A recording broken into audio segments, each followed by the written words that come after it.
Assalamualaikum warahmatullahi wabarakatuh. Pada episode ke-97, tema yang saya bahas adalah validitas ilmu pengetahuan Islam. Ada beberapa pakar yang saya hadirkan di dalam dialog membahas persoalan ini. Pertama, Pak Kunto Wijaya mengatakan Islam yang otentik, memiliki kapasitas structuring, baik sebagai agama maupun sebagai ilmu. Agama Islam memiliki struktur yang rapi sekali. Demikian pula ilmu-ilmu keislaman juga memiliki struktur yang memudahkan pemahaman bagi orang-orang yang mempelajarinya. Masih menurut Pak Kunto Wijaya, bahwa suatu ilmu yang mengandung nilai-nilai Islam dan berpihak pada umat adalah sah sebagai ilmu. Berarti ilmu di sini subjektif, iya, subjektif itu tidak selalu negatif. Karena nilai-nilai Islam yang mempengaruhi ilmu itu, sementara nilai-nilai Islam selalu mengarahkan pada kemaslahatan atau kemanfaatan bagi kehidupan manusia. Selanjutnya, Rosid Moten mengatakan bahwa dalam Islam, ilmu pengetahuan harus berbasis nilai dan berorientasi pada fungsi dan tujuan. Dengan kata lain, bahwa pengetahuan Islam bukan untuk kepentingannya sendiri, melainkan sebagai jalan menuju keselamatan manusia. Tidak semua jenis pengetahuan dapat memenuhi tujuan tersebut. Apalagi kalau ini dihubungkan dengan konsep Islam dan fungsi Islam, rahmatan lil alamin, sebagai rahmat bagi seluruh alam semesta, bukan hanya rahmatan lin nas, bahkan bukan hanya rahmatan lil muslimin, tetapi rahmatan lil alamin itu cakupannya adalah seluruh alam semesta ini. Bukan hanya manusia, tetapi binatang, tumbuh-tumbuhan, benda-benda mati, itu mendapat perlakuan yang humanistik oleh ajaran-ajaran Islam ketika diaktualisasikan. Selanjutnya, menurut Migne Rijak, dia mengatakan bahwa pertanyaan dan komitmen tentang asal-usul pengetahuan dan validasi pengetahuan tentu membentuk interpretasi seseorang terhadap kontribusi intelektual atau kreativitas asli dalam studi agama. Studi agama memasuki wilayah akademik tentu memiliki target dan produk-produk tertentu yang bisa memberikan manfaat dalam kaitannya untuk membumikan ilmu pengetahuan tentang Islam, bahkan mengembangkan pengetahuan tentang ajaran-ajaran Islam itu sendiri, sesuai bahkan bisa juga ada kemungkinan melampaui zamannya. Bab ayat-ayat Al-Quran ada beberapa ayat yang melampaui zamannya. Artinya memiliki pernyataan-pernyataan yang sebagian belum bisa dibuktikan oleh perkembangan sejarah sekarang. Tapi sebagian sudah. Selanjutnya, Jack Wadenburg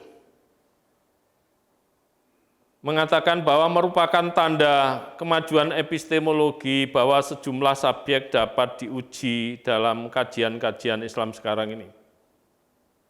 Bandingkan dengan 50 tahun yang lalu, dilarang melakukan kajian-kajian itu karena alat-alat metodologi dalam menangani hal itu belum dikembangkan.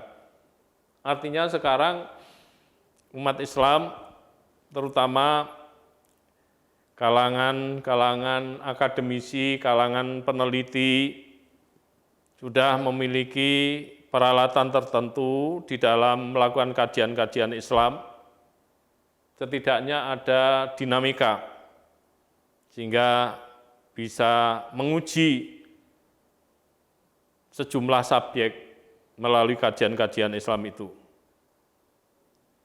Beberapa publikasi memberi bukti bagi pengembangan berbagai pendekatan mutakhir untuk kajian data tertentu sebagaimana kita temukan dalam Islam. Berikutnya Pak Profesor Dr. Sutandyo Wiknyo Subroto mengatakan bahwa perbincangan yang memperhadapkan teori a priori dengan teori a posteriori telah memperhadapkan dua jenis kebenaran, yaitu kebenaran subjektif dan kebenaran objektif. Kebenaran subjektif berada pada ranah teori-teori a priori yang disebut kebenaran normatif, yaitu norma ideal yang selalu eksis lebih dulu untuk menolak setiap perbuatan dan atau peristiwa yang terjadi di alam indrawi. Sementara kebenaran objektif berada di ranah teori-teori a posteriori sebagai kebenaran terverifikasi secara aktual, yakni peristiwa in concreto yang selalu berposisi primer untuk menguji kebenaran yang terbit dari gagasan-gagasan in abstrakso dari alam nomena. Jadi ini persoalan kebenaran subjektif dan kebenaran objektif. Dalam uraian Pak Sutandyo tadi, sekilas menunjukkan ada satu derajat yang berbeda di mana kebenaran objektif lebih tinggi daripada kebenaran subjektif. Hanya saya sedikit berbeda bahwa kebenaran subjektif terkadang justru lebih tinggi daripada kebenaran objektif. Karena kebenaran subjektif mencapai satu dataran yang kadang-kadang itu tidak terjangkau oleh kebenaran objektif. Masih menurut Pak Wiknyo Subroto, beliau menjelaskan bahwa perbedaan subjektif dan objektif. Kebenaran subjektif adalah kebenaran yang akan berbicara tentang benar salahnya suatu peristiwa atau perbuatan sebagaimana yang ditolak kesesuaiannya dengan norma-norma moral sosial yang diyakini bersama. Sedangkan kebenaran objektif adalah kebenaran yang berbicara tentang betul terjadi tidaknya atau betul-betul ada tidaknya suatu peristiwa atau suatu perbuatan tertentu. Kalau di dalam penelitian, kebenaran objektif dikembangkan oleh penelitian kuantitatif, sedangkan kebenaran subjektif dikembangkan oleh penelitian kualitatif. Nah, ini sering terjadi perang paradigma, dua pakar penelitian ini saling mengungkapkan kelemahan bagi yang lain, bagi pakar penelitian kuantitatif, apa penelitian kualitatif tidak lebih dari sekedar laporan. Tapi bagi pakar penelitian kualitatif mencemooh apa kebohongan yang disuarakan oleh mayoritas dalam penelitian kuantitatif dijadikan pijakan atau acuan sebagai suatu kebenaran. Jadi terjadi perang antara subjektivitas dengan objektivitas di situ. Pada kajian-kajian sains, baik pada aktivitas contrasting teori yang bersilogisme induktif maupun aktivitas teori casting yang bersilogisme deduktif, peran data dari observasi berikut konseptualisasinya tidak dapat diabaikan. Data dari observasi dan kesimpulan rasio sama-sama penting. Data penting, kesimpulan yang diperoleh dari akal juga penting. Paduan dua hal yang penting itu kemudian membentuk satu kebenaran yang dalam hal ini dimiliki sebagai parameter kebenaran sains.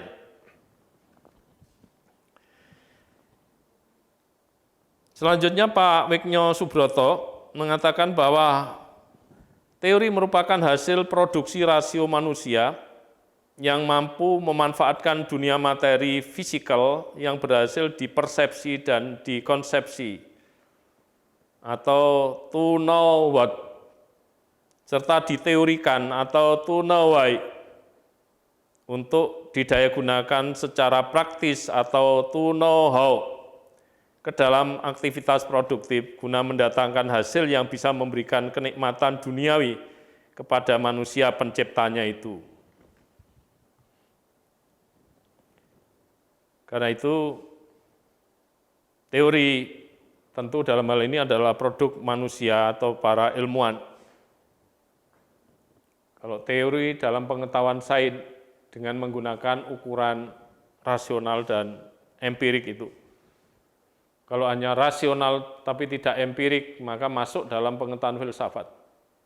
Kalau hanya empirik tidak rasional, itu hanya masuk pada pengetahuan sehari-hari. Juga tidak memenuhi syarat sebagai kebenaran pengetahuan sains. Selanjutnya Pak Kunto Wijaya mengatakan ada dua metodologi yang dipakai dalam proses pengetahuan Islam, yaitu integralisasi dan objektifikasi. Integralisasi ialah pengintegrasian kekayaan keilmuan manusia dengan wahyu, atau petunjuk Allah dalam Al-Quran dan pelaksanaannya dalam sunnah Nabi. Ini integralisasi, wahyu memberikan kebenaran, sementara kekayaan keilmuan manusia berusaha untuk memperoleh kebenaran. Karena itu bisa bertemu pada satu titik tertentu atau terpadukan, terintegralisasikan. Yang kedua, objektifikasi ialah menjadikan pengilmuan Islam sebagai rahmat untuk semua orang atau rahmatan lil alamin. Bagaimana ilmu pengetahuan bisa memberikan manfaat kepada masyarakat. Sehingga dalam Islam itu seleksinya ketat. Ilmu itu bukan hanya science for science, bukan hanya ilmu untuk pengembangan ilmu berikutnya, tetapi di samping science for science itu harus diimbangi dengan science for society, yaitu ilmu untuk masyarakat, untuk bisa membantu meringankan beban-beban masyarakat. Itu harus, itu tidak bisa ditawar-tawar. Karena itu tidak semua ilmu kemudian bisa disetujui oleh Islam. Misalnya senjata pemusnah massal, itu dari sisi science for science hebat, prestasi luar biasa. Tapi dari sisi masyarakat itu untuk apa? Wong penciptanya sendiri ketakutan kalau senjata kimia atau senjata pemusnah massal itu dipraktekkan. Sementara tujuan penciptaan ilmu, perumusan ilmu itu untuk membantu meringankan pemenuhan kebutuhan manusia, untuk menenteramkan kehidupan manusia.